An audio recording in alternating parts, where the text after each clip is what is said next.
love it. I love it. I love it. Look at this. This is the greatest thing I've ever seen. Hey, I'm not surprised. What's up, guys? Leyton here for UFC Gambling Addicts, back with another breakdown. This will be the Copenhagen card, Jack the Joker Hermansson taking on Jared Cannonier. And yeah, this is a European card, a pretty decent European card. As always, if you want to enter the giveaway, that is still running. That will always be a thing here. Just follow the on-screen instructions, and if you don't understand that, then I'll catch you in the comments to explain it. As for betting on the last card, the Mexico card that we just saw last night, a pretty decent night. Some of my bets got repriced due to the Askarov decision, but I'm not really going to complain about the repricing, because I felt Brandon Moreno probably won that fight pretty clearly, 29-28, if not 30-27. Another one being, the main event. That was another fight that was void. So yeah, we'll start at the bottom of the card to recap. So Claudio Puelles against Marcus Mariano. Mariano had one job, failed massively at that job, and resulted in a 30-25 very clear decision for Claudio. Beth Correa, man, she weathered the storm in the second round, the first round, sorry. Started to find her feet in that second round. Won the second round, and it was a close third round. But Beth Correa, man, she did it. Paul Craig, I have to mention, fellow Scotsman. I'm English, he's Scottish, but anytime there's a Scottish guy fighting, I always want them to do well. And Paul Craig was fighting a guy who is a jiu-jitsu practitioner who isn't really looking to strike on the feet. And to see Paul get that kind of finish, man, that was fair play to Paul Craig. Sergio Pettis versus Tyson Nam, pretty boring, but pretty clear, evident win for Sergio Pettis. Angela Hill, very good, decent performance, basically dancing for 15 minutes, just outstriking Carnelossi.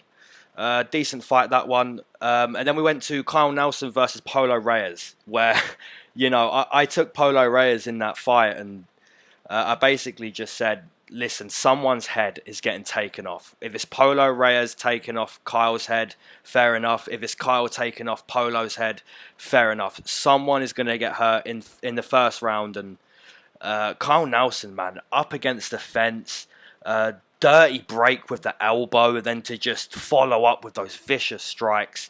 Polo, he was out on his feet. Who else? Steven Peterson, unbelievable. That guy, got beaten up in the first round, and Martin Bravo, he threw like 150, 160 strikes in that first round, and when the second round came, he just wasn't putting out that same output. And Steven Peterson, he was reading that, he could feel that, and then there was a real brawl. So Steven Peterson with the spinning back fist, like, unbelievable, man. I was screaming at like 3 a.m. in the morning. As Jorge Masvidal would say, super necessary follow-ups. I know all of us, we didn't really want to see that, but Steven Peterson, man, he was 1-3 in the UFC before yesterday. Real pressure on him, man, and there was no way he was going to stop until Herb pushed him off. So very nice finish in that one. Irene Aldana, very dominant performance, but once again, I want to see more. I want to see her push. I want to see her, get these TKOs. She had Milo hurt a couple of times, but just played it safe. Played the Irina way, so not really surprised with Aldana, but good performance. And then, like I said earlier, Brandon Moreno, Askarov. In my opinion, man, I had Askarov in a bet, but that was a clear 29-28. But you could even make arguments for 30-27 because that second round, I would give it to Askarov because of the 4.5 minutes.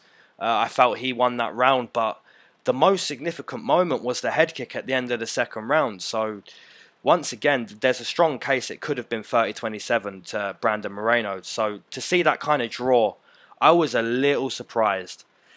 Alexa Grasso, just I have no words, man. She really hurt Carla in that third round, and then just push for that finish.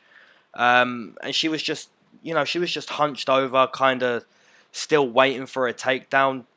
And that's the difference between someone who's going to go on to challenge for titles and someone who's going to, just kind of be there but not really be good enough to get that title challenge and win a belt. So fair play to Carla Esparza, man. Fair play. She got the takedown in the first round. She got the takedown in the second round. And she's got a brain. She's got a better fighting brain than Alexa Grasso, but that was a really, really good fight. And then obviously to end the night with that 13 seconds eye poke. I have mixed feelings because I feel Jeremy Stephens is just one of those guys where he's not going to fake that. There's no way he's going to fake that. And there's a difference between when you get poked in the eye, you're looking at the doctor, you're speaking to the doctor. And then we had Todd Duffy, for an example, who is looking out of his eyes and he's saying, "Oh, I see double." But then you have Jeremy Stephens, who physically can't open the eye, which is a completely different scenario. He literally could not open his eyes. Herb Dean, credit to Herb, because he done a perfect job. He gave him 5 minutes. He told the doctors, "Look, he can't see, but we're going to give him time." But he just couldn't get the eyes open, and there's nothing you can do in that scenario. The eyeballs have been shocked, and the eye is just not opening. There's nothing you can do. So really disappointing way to end the card. But to see people like Steven Peterson get like a spinning back fist finish, and Paul Craig to get that finish, I liked the card. Obviously it didn't end great, but decent card. Okay, before we get into this European Copenhagen breakdown, you may have noticed Brooks isn't with me on this breakdown. It's looking like we may go our own separate ways. So if Brooks does decide to start his own MMA channel, his channel would be in the description, every single breakdown here. So hopefully Brooks does look to continue to break down fights. Okay, so moving on into this European Copenhagen card, and before we get into the breakdown, I'm going to smoke this bowl, and then we're going to get straight into it.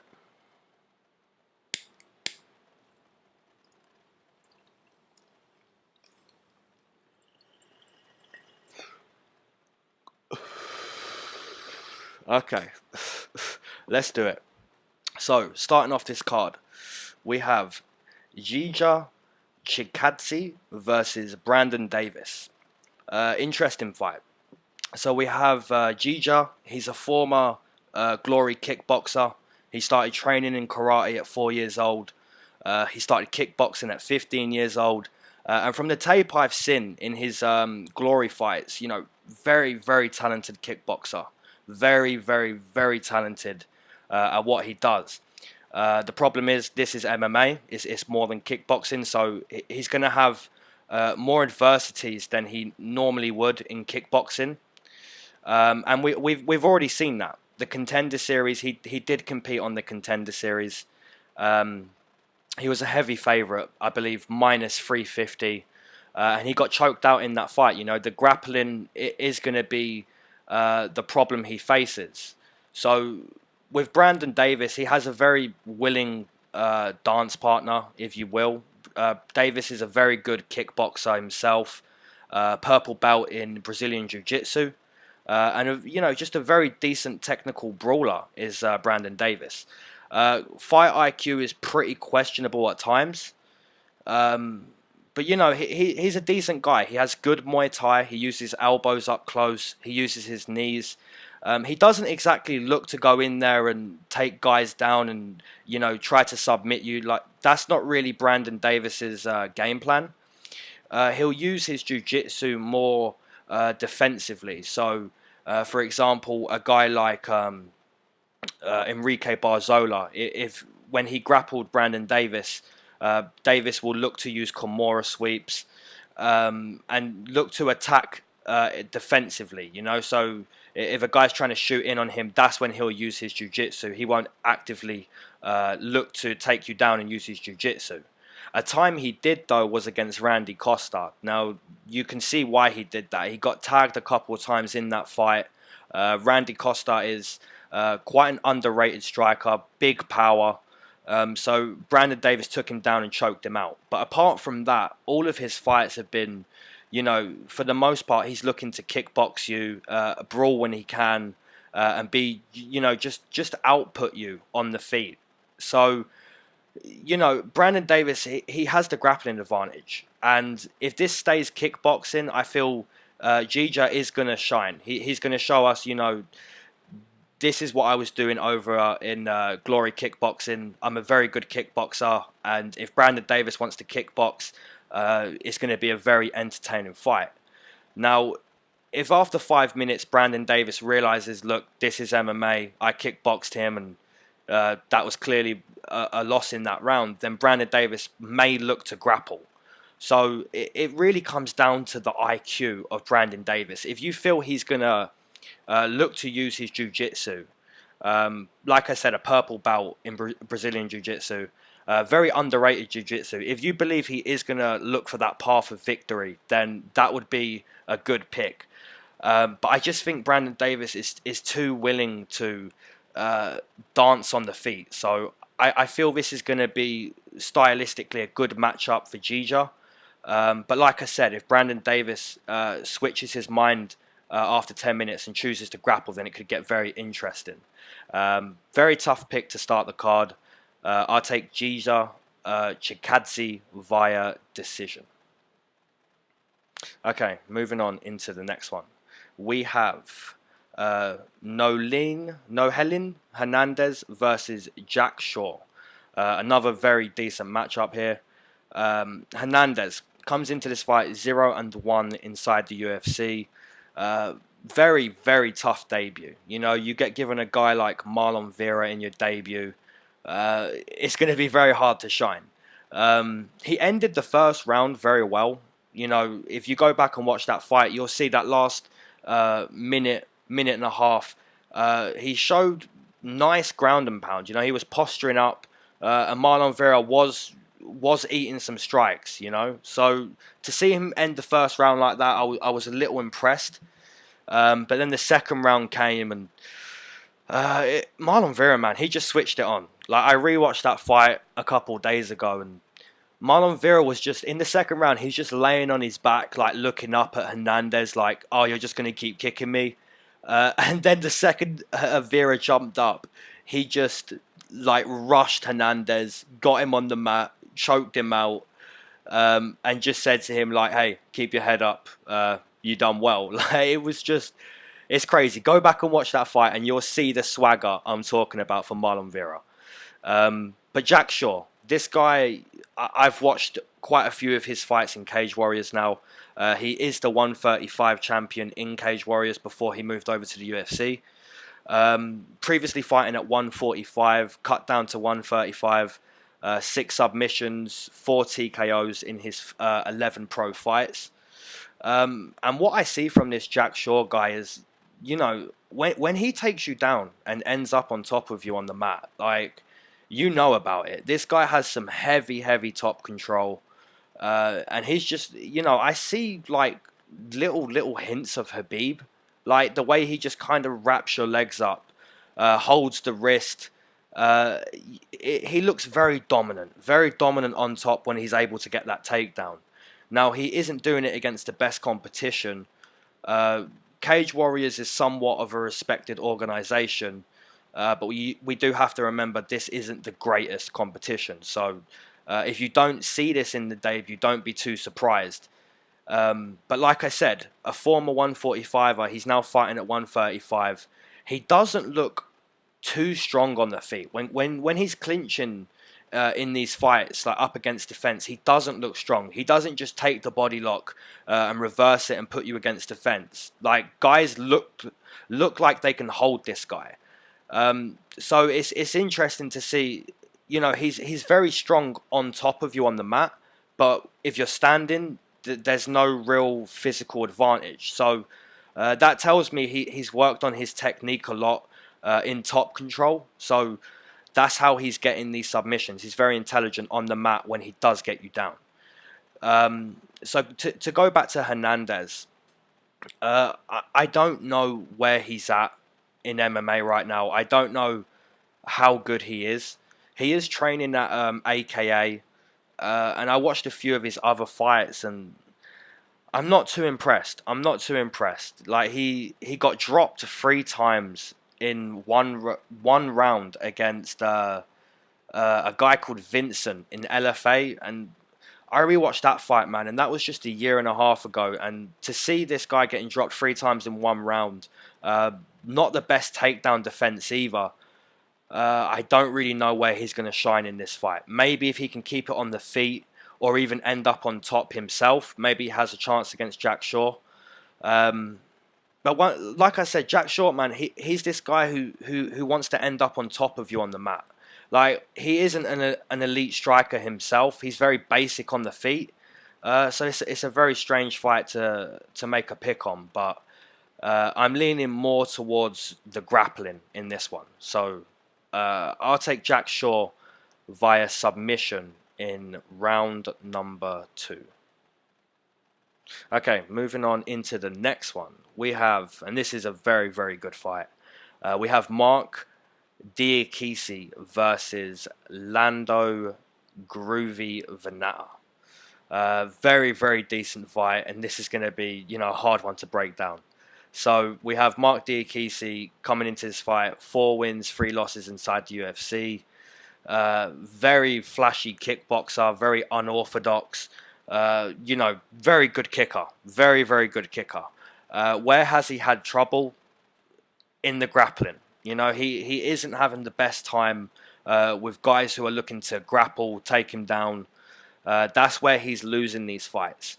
But you look at his last fight against Joe Duffy. I was at that fight, and I took Naurdiev.Diakiese. I stuck with him. I felt, and I've said this a few times on this channel. When you lose a certain way more than once, more than twice, 3 times, you start to get better at not losing that way. So there's only going to be so many times a guy like Naurdiev.Diakiese is taken down, not given space, made to work in the clinch up against the fence.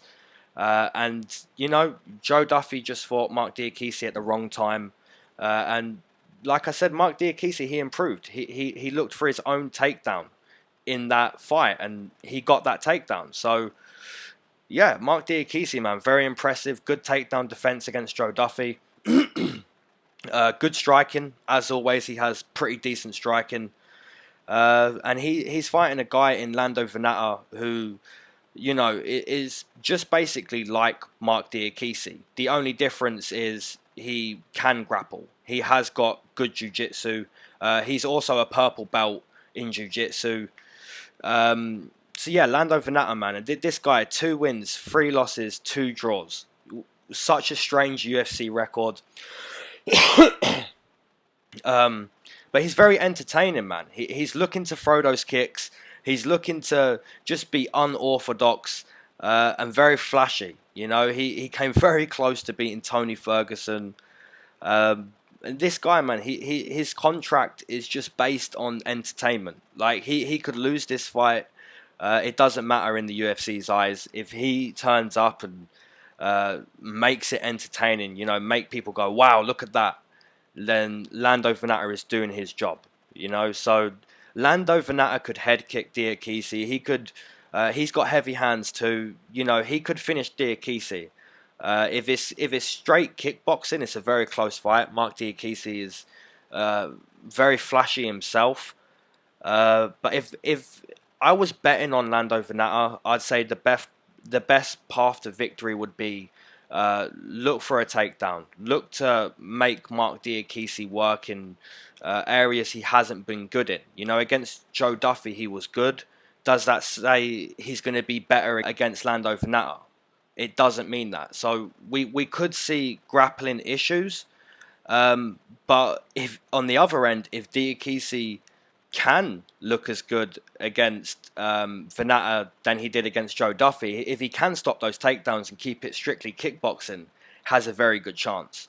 I stuck with him with Joe Duffy, so I'm not going to move now. I'm going to stick with him. I'm going to say he does compete and look to stop takedowns and keep it strictly kickboxing. And if he can do that, I feel Naurdiev.Diakiese has a good chance of winning this fight. So I'll say Naurdiev.Diakiese via decision.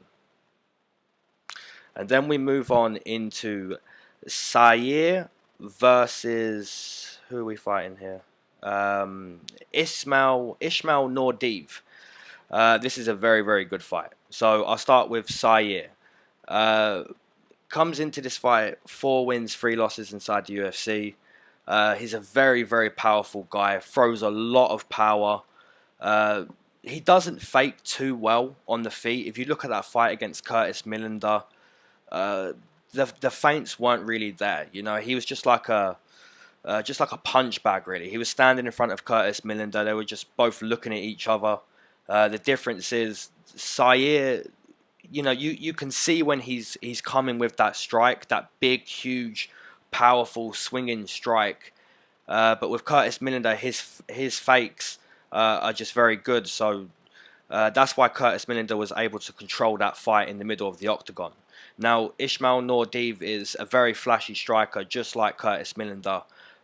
His ring name is the Austrian Wonder Boy. So, yeah, we've seen that. You look at the debut against Michel Prazeres, and, you know, he was like a plus 300 against Prazeres. And, you know, I was all over that. I was all over that price. He's a very flashy kicker. He's going to fight at distance. You know, and very unorthodox. You know, he's going to go to the body, the head, the legs, inside and outside. He's going to go wherever he wants with the kick. Now, you look at him against Chance Rencounter, and he lost that fight due to grappling. So, once again, Sayer maybe should look for a takedown in that first round because he is quite well-rounded. But I just don't think he will. I think he's one of those guys who wants to stand in front of you and connect with that power. And Sayer is one of those guys who can be losing for 10 minutes, and if he connects with that shot, he only needs one. Like, he is extremely powerful, and he throws everything he has in those shots, like basically every shot. So don't be surprised if you see Ismail Naurdiev really control the first half of the fight and then get finished later. But if I had to make a pick, which I will, because I always do, I'm going to take Ismail Naurdiev. From what I've seen in both of his fights, from the moments he isn't grappling, he's a very elite striker. So I'm going to stick with that here. Ismail Naurdiev, if he moves his head off the center line, circles a lot, fires those calf kicks as the jab, kicks to the body, I think he's going to do well to potentially win all 3 rounds here. So I'll take Ismail Naurdiev via decision. Okay, moving on into the next one. We have Mark O'Madsen versus Danilo Belluardo. And I'll start with Mark. Comes into this fight 8-0 as a pro. He's a 5-time world Greco-Roman wrestling champion. He's competed in the 2008 Olympics, 2012 and 2016 Olympics. And he competed in wrestling, by the way. So it would be fair to say he has a clear grappling wrestling advantage here. And you look at his 8 pro fights, and that's what you see. This guy is looking to take you down. He's looking to take you into his world on the mat, and if he can, it's looking pretty dominant. So not really much of a breakdown for this guy. We know what he's going to do. He's competed in the last 3 Olympics in wrestling. He's a champion.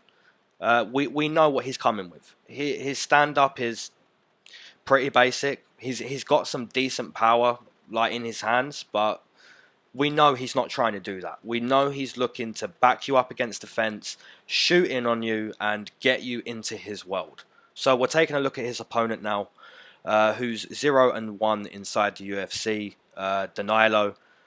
Fairly disappointing debut. Just kind of watched Joel Alvarez do his thing. Shot for a takedown, didn't really last too long. Very, very easy bet on Joel Alvarez that night. Danilo really didn't show me much. I don't really know what he's good at. I feel like he's looking to take you down too, which, if you're listening to me break this down, it doesn't sound good. I'm asking what this guy's good at, and if I had to guess, it would be this guy's trying to take you down. So to say he's going to try and take down this caliber of wrestler would be ridiculous, but it wouldn't surprise me. Yeah, so if I had to pick a way Danilo won this fight, it would be literally, instead of being the guy who was watching, be the guy who's just goes all out. Like the second the first round goes, just go all out. Try and take Mark's head off, just throw some crazy shit, and try and get a TKO quick. Because if Marco.Madsen gets this guy to the mat, I think it's going to be pretty clear, pretty evident who's in control. So it's hard. It's hard to bet against this guy, this Olympic level wrestler. And he's from Copenhagen, fighting in Copenhagen. So very favourable matchup. Not really much of a path for Danilo. So if anyone has a decent path for this guy, shoot me a message in the comments. I'd love to know. But I'm going to have to take like a ground and pound finish here. So I'll take Marco.Madsen via TKO in round number 2. Okay, before we move on, we'll take a bowl. Have a little bowl here. Have a little drink.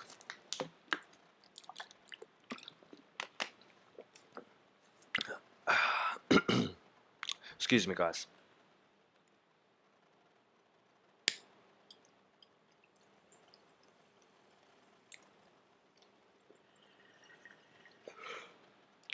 I should probably just like edit that bit out. That's like a whole 20 seconds of just nothingness. But it's so much effort. It makes it so much longer to edit. So yeah, let's do it. Let's move on. This one is a very decent fight. Very, very decent fight. And I've just realized this whole time I haven't been covering the odds. So, great. So we have this fight. We have Cowboy Oliveira versus Nicholas Locomotivo Dalby. And I'll be starting with Cowboy Oliveira first. It's a guy we know. He's a fan favorite. 9-5 inside the UFC. Very, very good Muay Thai. I believe he's a blue belt in BJJ. He's fought very, very decent competition.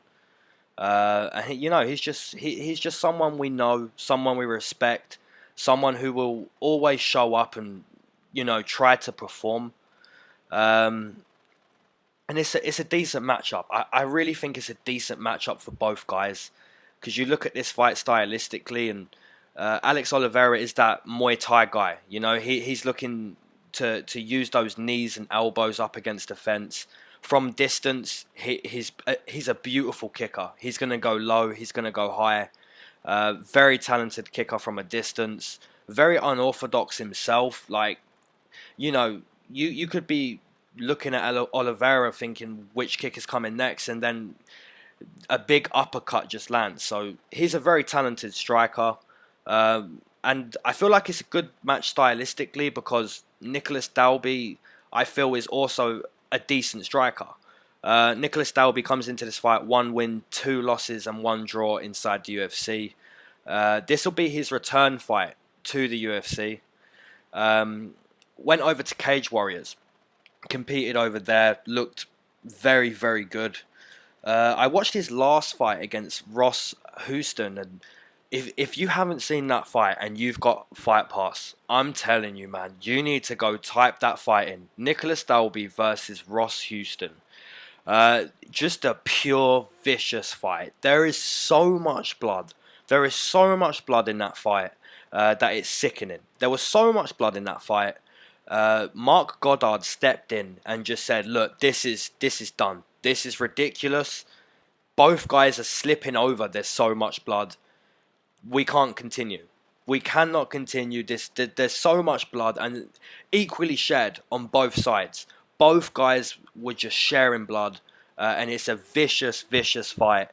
And if you have Fight Pass, trust me, you will not be disappointed. Go and watch Nicholas Dalby versus Ross Houston. So Nicholas Dalby, you know, he's returning. He's a good karate practitioner. He throws a lot of kicks, scores with a lot of inside and outside calf kicks.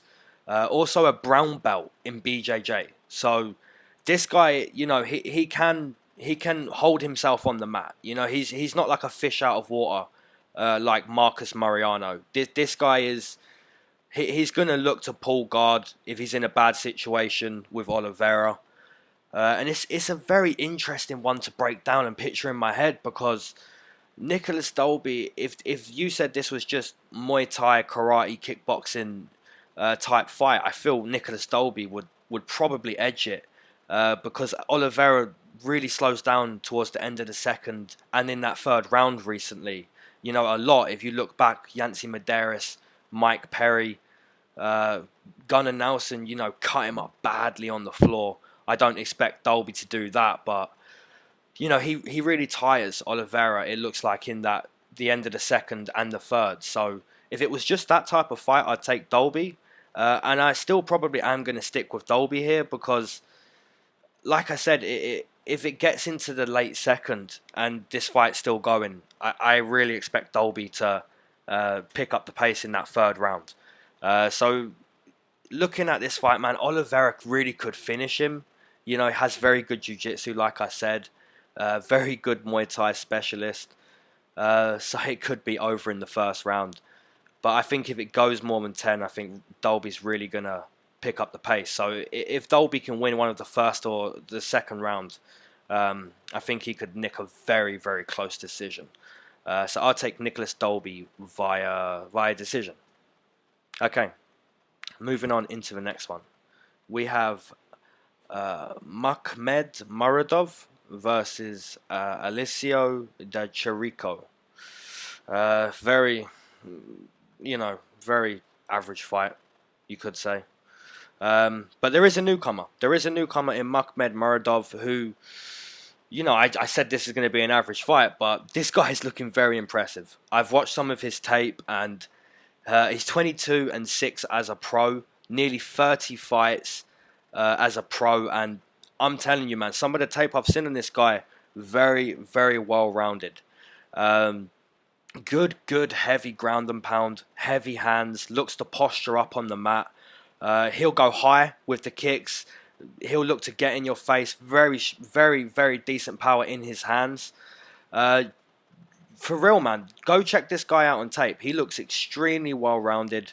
And he's taking this fight on short notice. But I think it's a very favourable matchup for him. He's on an 11-fight win streak. So that kind of reflects my comments regarding how well-rounded this guy looks. He's on, you know, 11 fights straight. 11 fights in a row he's won. And he's taken on Oleksiejczuk.Michal, who, you know, I'm kind of asking myself the question, is he UFC caliber? He's 3-3 inside the UFC. He's always in close fights. If he wins or loses, it's pretty much always close, but I don't really know what he's great at. He's just this guy who looks for takedowns when he can. He'll look to disengage when he can. He'll look to land his jab, his low kick when he can. He's got, you know, some pretty decent power when he throws the overhands and the hooks, but he's a pretty basic, average guy. You know, he's 3-3 inside the UFC. He's not even the best Italian in the UFC. You know, that would be Marvin Vettori. So Yeah, Alessio, very average, man. I'm not sure how he really wins this fight. Maybe he just uh, looks to be the same guy, but one of those overhands connects. But I'm looking at the newcomer here. This guy looks very impressive, man. You know, nearly 30 pro fights before entering the UFC. 11 fights in a row he's won. And if you want to debut against anyone on short notice, you know, it's a guy like Alessio Di Chirico. So I'll take Muradov via TKO in round number 1. Okay, moving on into the next one. We have Lena Landsberg versus Macy Chiasson. I'll start with Lena. She comes into this fight, 3 wins, 3 losses inside the UFC. She's that grindy fighter. You know, she's looking to put you up against the fence. She'll take you down when she can. She's looking to just dirty box in the clinch, use her elbows, her knees, throws a constant jab.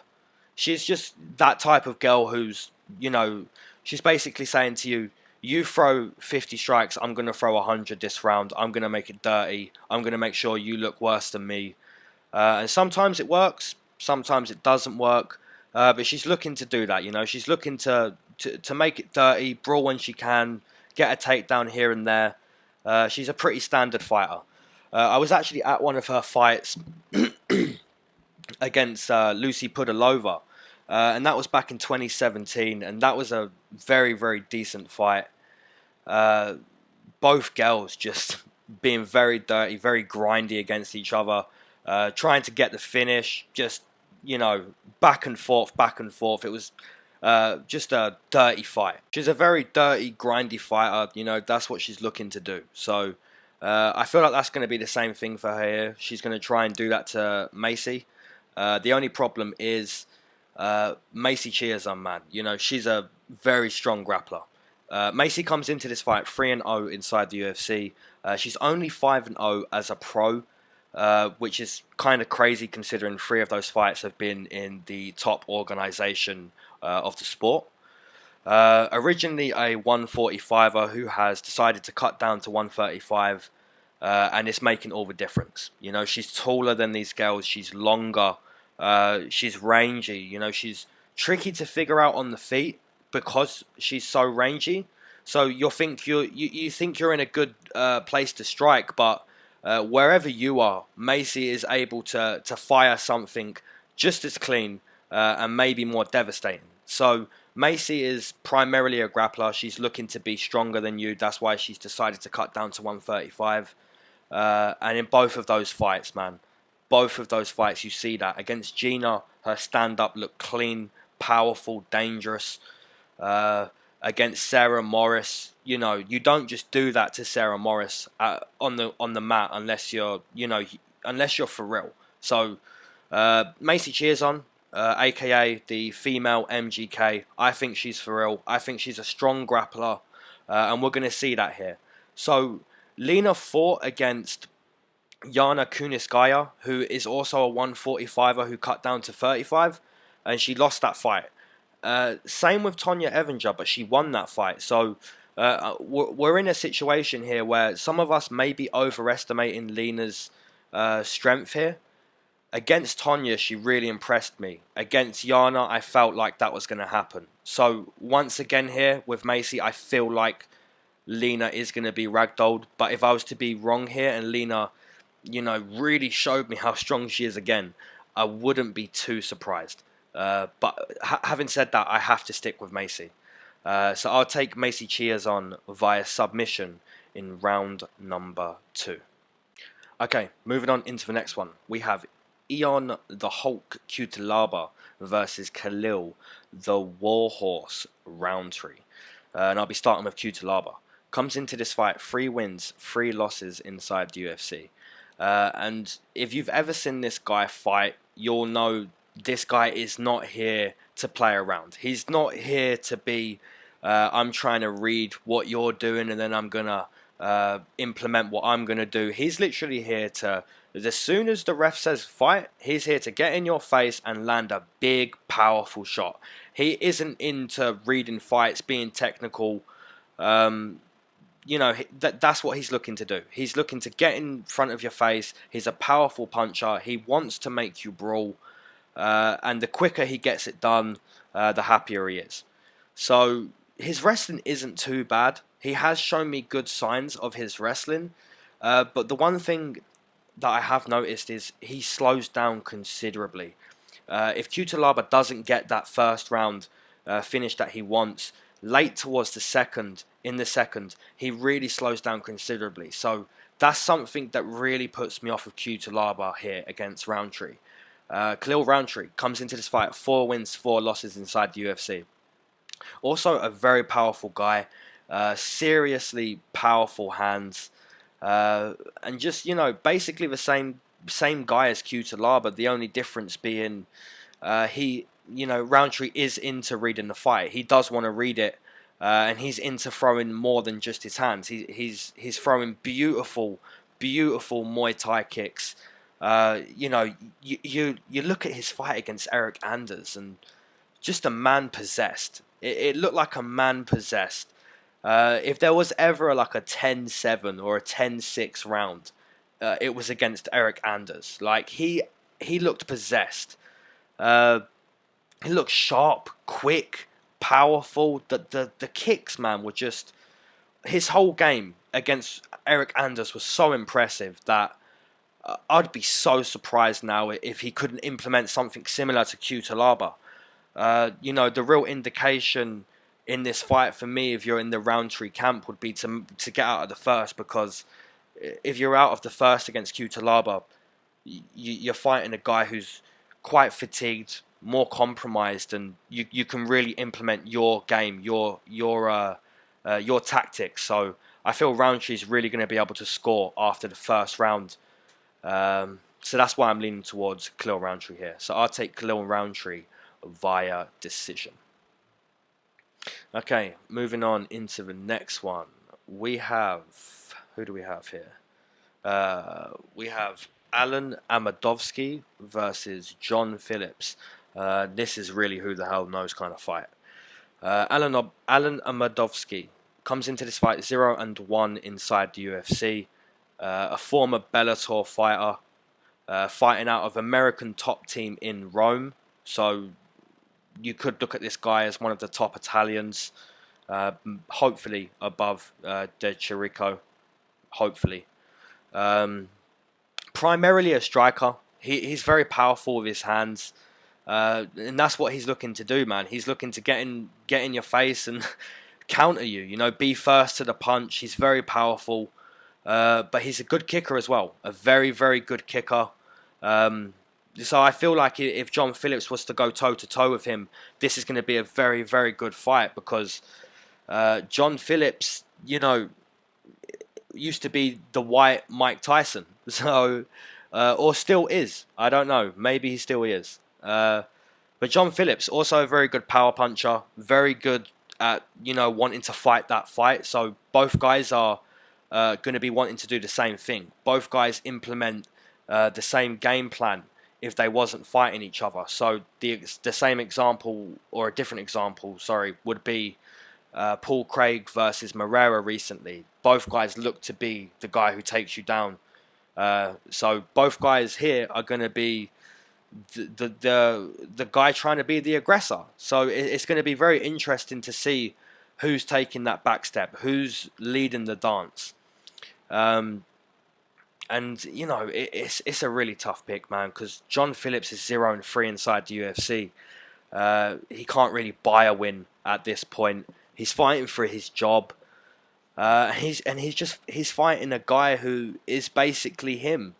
And he basically fought that in his last fight. He fought Jack Marshman, who's a similar guy to John Phillips, and he couldn't win there. And I feel Allen-Amedovski is quicker, sharper, a better kicker than Jack Marshman. So, I was actually at that fight. It was in London, and I felt John Phillips slightly edged it, but I wasn't surprised he lost, man. To see him put down Jack Marshman in the first round and then not really land anything decent or notable after that was kind of surprising. So, I can't take I can't take John Phillips. I'm part Welsh. I can't.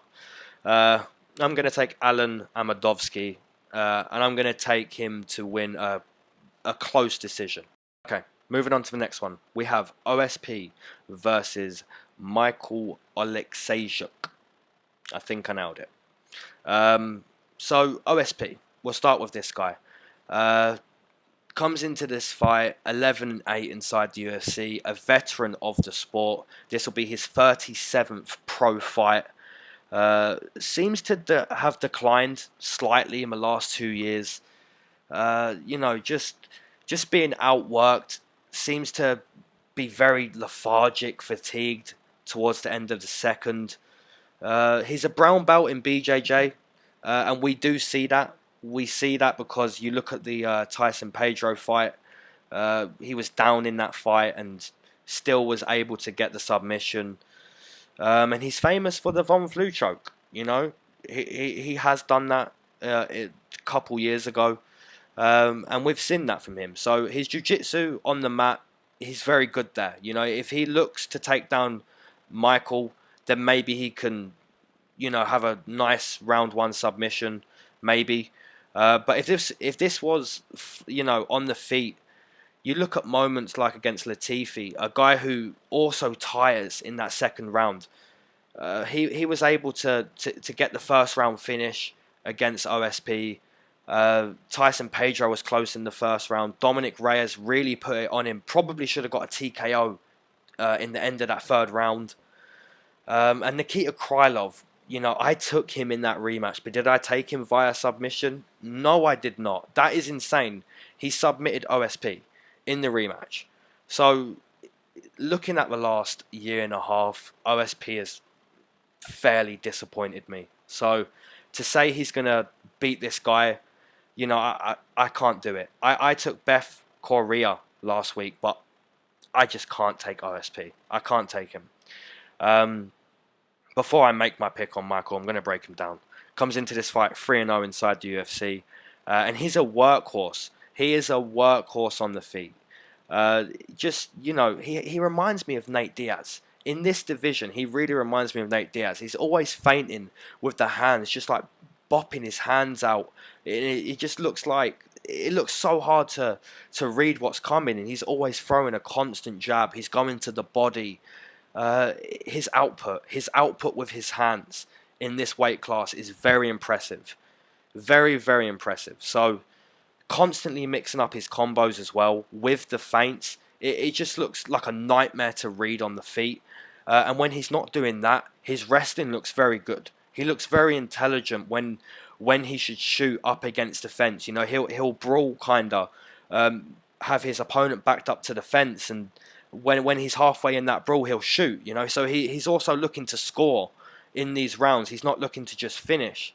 And you look at the finish against Sean Vellante and against Antigulov, this guy is looking very good. I really like the look of this guy. So I'm going to take him against out of prime OSP here. And I'm going to take him to get a late finish in this one. I'm going to take Michael Oleksiejczuk via TKO in round number 3. Okay, moving on into the co-main event. We have Gunny Nelson versus Gilbert Burns. And before I get into this breakdown, what a fight. What a fight. Gilbert Burns has taken this fight on short notice. And, if you're into grappling, you have got a treat in this one. So we'll start with Gunnar Nelson. Comes into this fight 8-4 inside the UFC.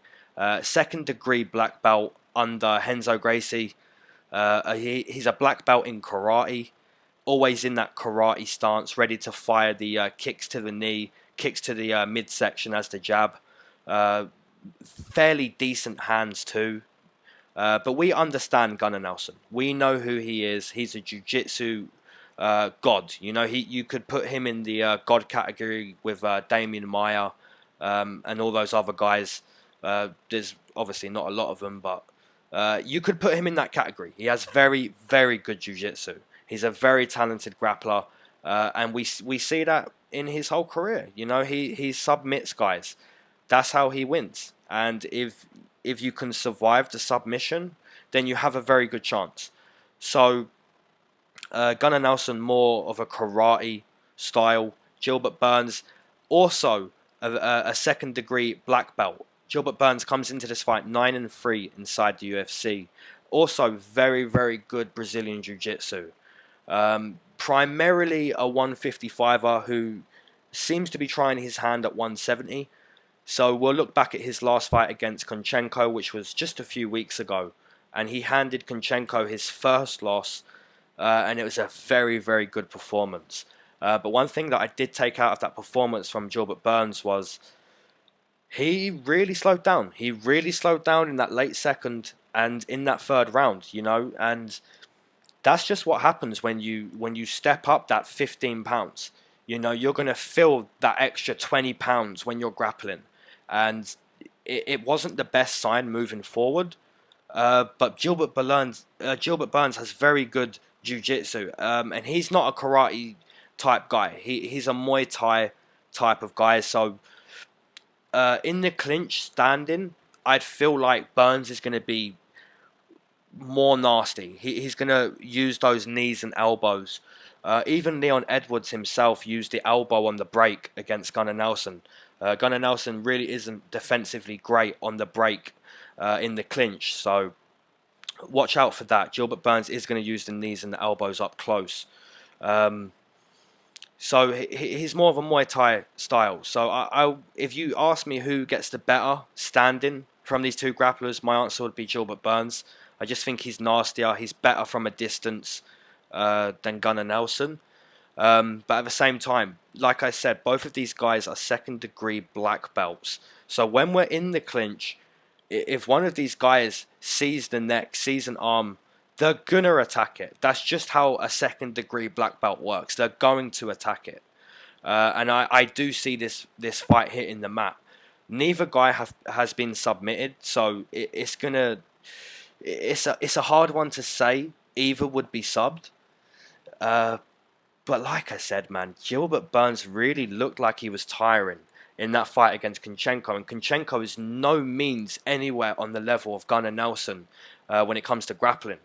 So if this fight hits late second and potentially the third round, really look out for that. Because if this fight hits the mat in the third round and Gilbert Burns was as tired in this fight as he was against Konchenko, I really think Gunnar Nelson could submit him and be the first to submit him. So that's something that I really feel could happen.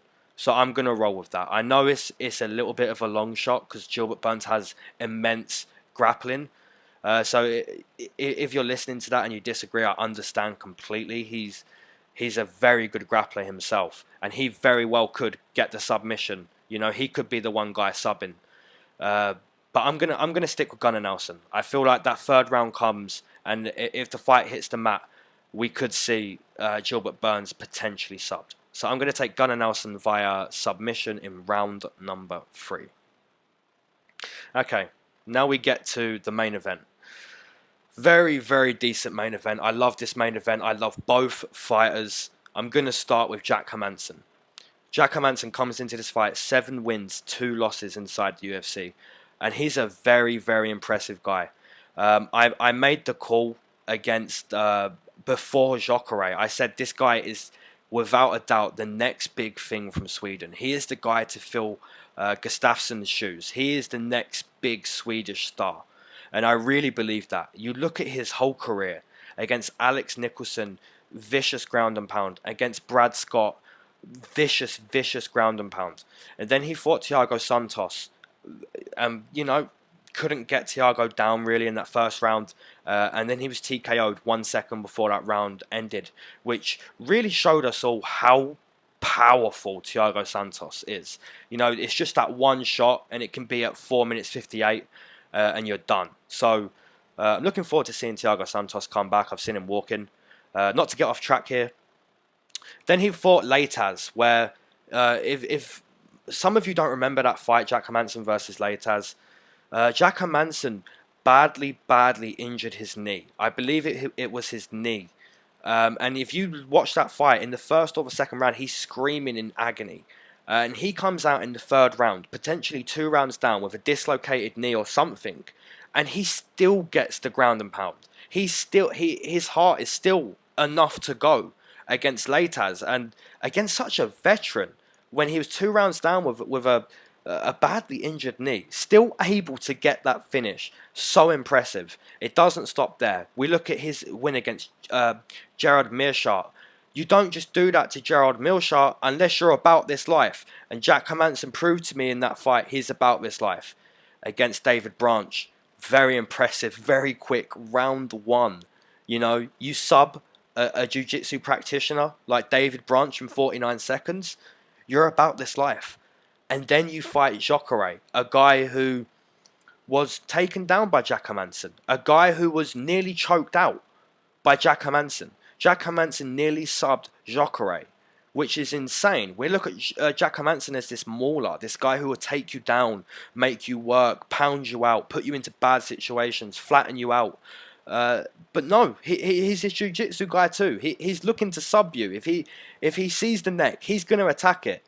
So Jack Hermansson on the ground, man, he is the, you know, the next big thing from Sweden. This guy is the mauler, and he's going to do that in this fight. Jared Cannonier, also one of my favorite fighters. In all honesty, he comes into this fight 5 wins, 4 losses inside the UFC. A former heavyweight, a former middleweight, now competing at welterweight, and that's why Jared Cannonier is one of my favorites. You go back and look at the heavyweight photos. It's hilarious to see how ripped he is now. Like, so it's so intense when he weighs in. He's so ripped out of his skull that, you know, and the power is still there. He has big power, stopping power in his hands. And he was able to, David Branch took him down, and he was able to get up. He was able to get up multiple times, 2 or 3 times, which really showed me Jared Cannonier is very, very strong at 170. A former heavyweight is very, very strong at 170. It's not surprising. He is very strong. Fought Anderson Silva, won via leg kick, which, you know, isn't too surprising. Anderson Silva is injury prone this day and age. But that just showed us once again, it's not just his hands that he has stopping power with. Those low calf kicks are very damaging. This guy used to compete at heavyweight. This guy has very, very impressive power for 170. So, would it surprise me if Jared Cannonier stopped Jack Hermansson in his tracks the way Thiago Santos did? No, it would not. It would not surprise me at all. And if you feel that could happen, if you're leaning towards that way, don't be put off by people picking Hermansson, because I really think that could happen here. But at the same time, if you're not leaning that way, you're also in a good spot, because Jack Hermansson is just showing us fight by fight, look, I am the next big Swedish star. I'm going to be known for the guy who takes you down, is pure crazy on the mat, pounds you out, and I'm just going to get up, hold my Norwegian Swedish flag after with my crazy eyes, and you're all going to go, wow, that guy is just insane. You know, it's one or the other here. I feel Jared Cannonier is going to catch him either round 1, round 2, round 3. If that doesn't happen, Jack Hermansson potentially just beats the brakes off of Cannonier in the 4th and the 5th. Potentially beats the brakes off of him the whole fight. Very, very good main event. I'm looking forward to it. It can't end worse than the Mexico one, so that's a plus for this card. My pick's going to be Jack Hermansson. I stuck with this guy. I've taken him in pretty much his last 5 or 6, I'm sure. Maybe I took... maybe I took Santos. I can't remember.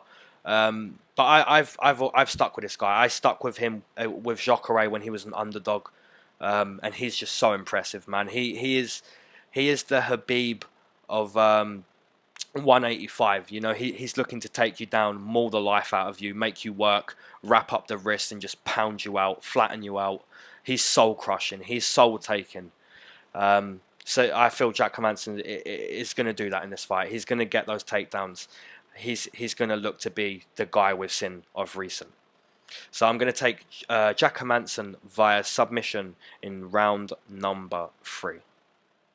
Okay, guys. So I didn't cover the odds in this one. It's been a bit trickier doing it on a solo, but I'll get better at it. So yeah, appreciate you guys as always. My fight of the night would probably be a tough one. It's a tough one to pick. I'm gonna take Gunnar Nelson and Gilbert Burns to be a grappling masterclass with a few scrambles, a few submission attempts, and a real back and forth war of two very, very impressive grapplers. Okay, guys, as always, appreciate you. Subscribe if you haven't already. Drop a like, drop a comment, and I'll meet you in the comment section. Peace.